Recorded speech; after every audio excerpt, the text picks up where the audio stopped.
an adorable, demure, little blonde, little Naomi Watts thing. Right, you know what I'm talking about. Little Naomi Watts thing going on. She's actually a New York, in the middle around New York comic.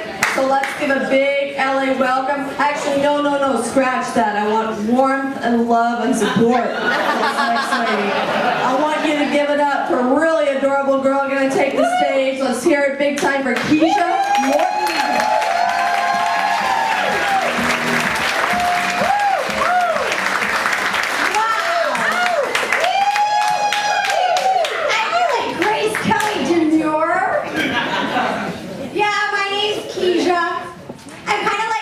Version of the black version Keisha. And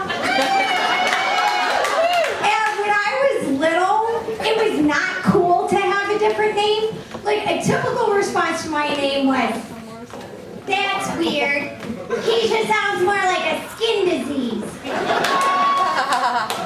And I grew up in Buffalo, New York, where no one knew what the fuck a Keisha was.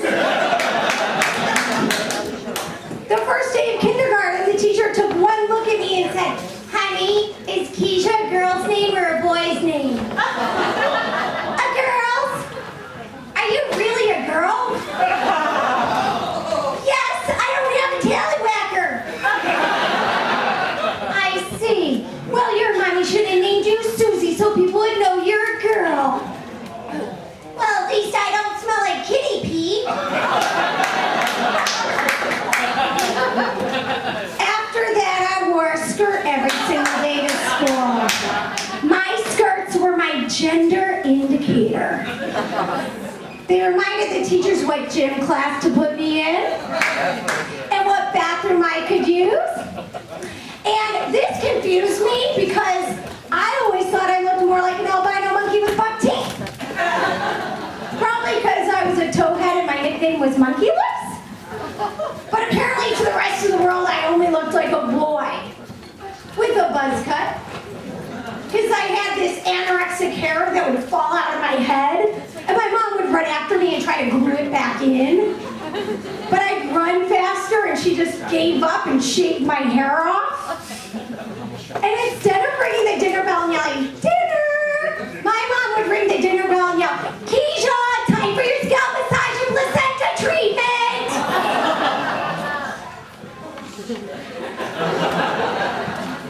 I wore a lot of skirts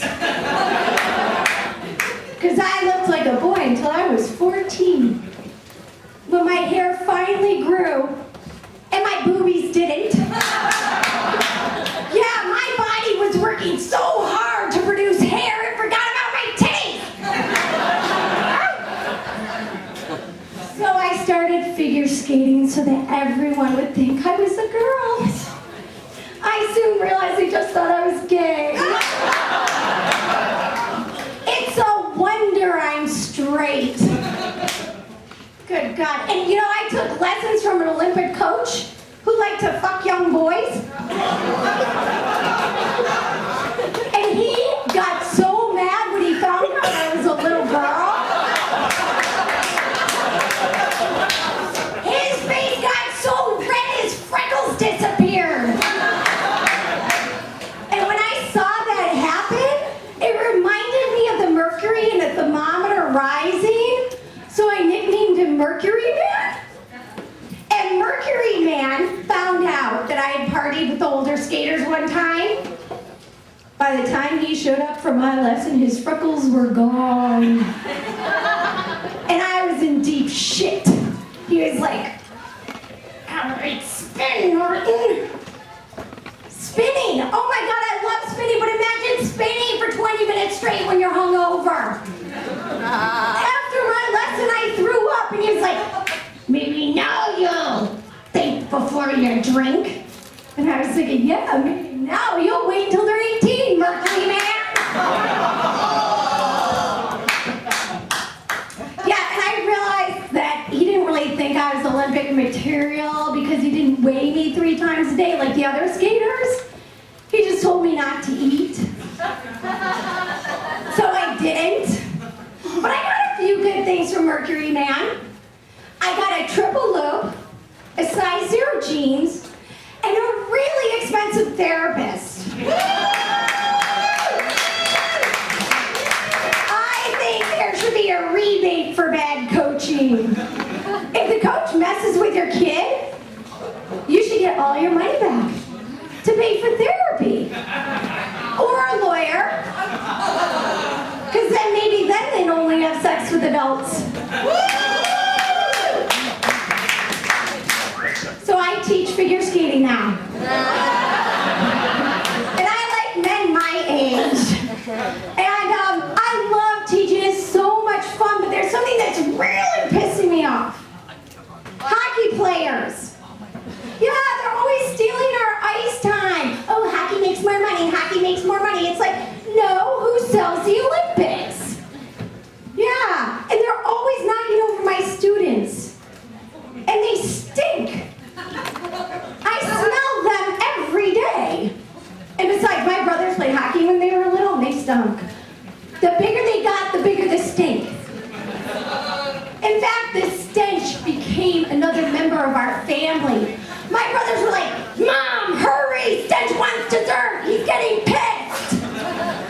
And every time I opened up their bedroom door, Stench would just grab me, knock me around, and slam me against the wall. Misogynistic little fuck. Yeah, and I don't know what the big deal about finding Osama bin Laden is. I say, take all the smelly hockey equipment and stuff it in the caves. He'll be out in no time. And my therapist one time told me, he said, Kezia, you don't like hockey players because you have penis envy. I was like, I don't have penis envy, that's ridiculous. And then I thought about it and I was like, he's right. When my brothers and I used to go tobogganing in 3 feet of snow, we'd pee our pants before we got back to our cottage to go wee-wee. So Brian and Greg would whip out their little tallywhacker and start writing their initials in the snowdrifts. Meanwhile, Kezia boy's copping a squat trying not to pee on my snowsuit. While my bare naked ass is getting frostbitten. So yeah, I do have a little penis envy. But it's seasonal. And so now I'm having this little issue with my ovaries. My ovaries aren't ovaries anymore. They're suction cups. And every time I stand next to a remotely cute guy, it's like, have a kid, have a kid, have a kid. Well, I don't know if I want to have a kid.